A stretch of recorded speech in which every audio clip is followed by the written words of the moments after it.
The Hyde Amendment, passed by U.S. Congress in 1976, prevented women covered by federal health insurance, such as Medicaid, from accessing tax revenue for abortions, excluding instances due to rape, incest, or life-threatening pregnancies.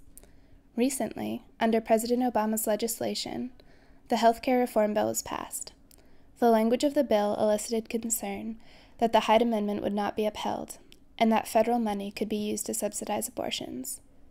Bringing the discussion to a local level, UMass-Amherst students voiced their opinions.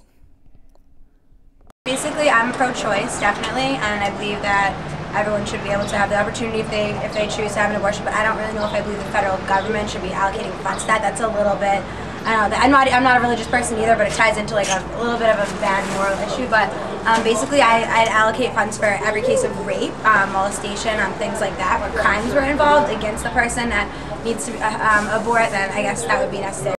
We feel, for one thing, that not only does abortion start a human life, stop a human life, we believe it starts a conception. Additionally, we feel that if so many people are object in their conscience to paying for this, and they should not be paying for it with taxpayer dollars. The bottom line of the Pro-Life Club, or UMass Students for Life, is life begins at conception, and private or public, we feel like it's a mistake. This is the taking of a person's life that should be protected under all the 14th Amendment rights. And so, no matter where the funding comes from, our stance is this is not an appropriate thing to be doing. So, some people say, well, as far as war, we all pay tax dollars for wartime. And a lot of people are really against that, of course.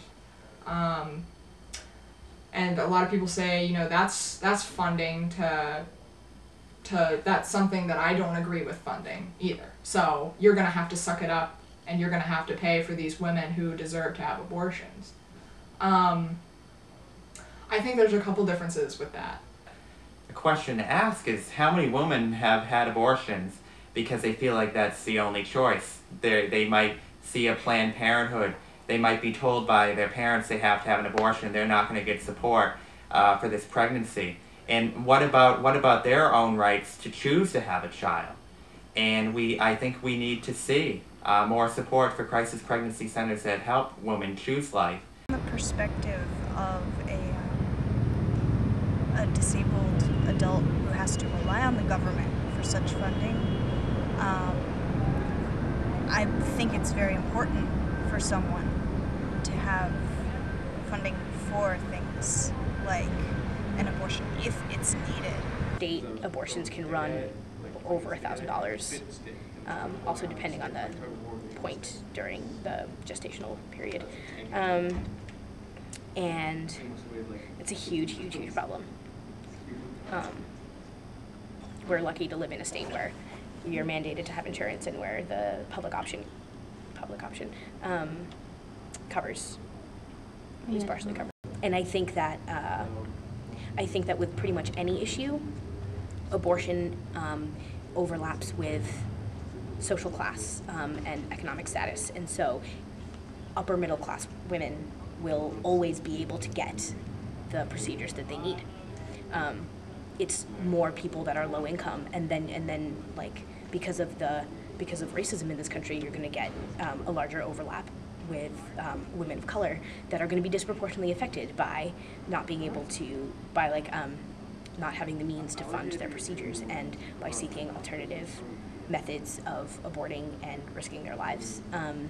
So I think that it is going to be a crime that perpetuates classism and that perpetuates racism and that perpetuates sexism if that's not something that's offered. In terms of people's individual tax dollars, we live in a country where we can't control where our tax money goes to. I don't want my taxes paying for the war, and they are. I see abortion as a fundamental right of women to control what happens within their bodies. Women have been controlling their fertility and their pregnancy and their lack of pregnancy forever. it's nobody's choice but the individual that's going through the process of making that decision. And I think we need to make that decision available to everybody.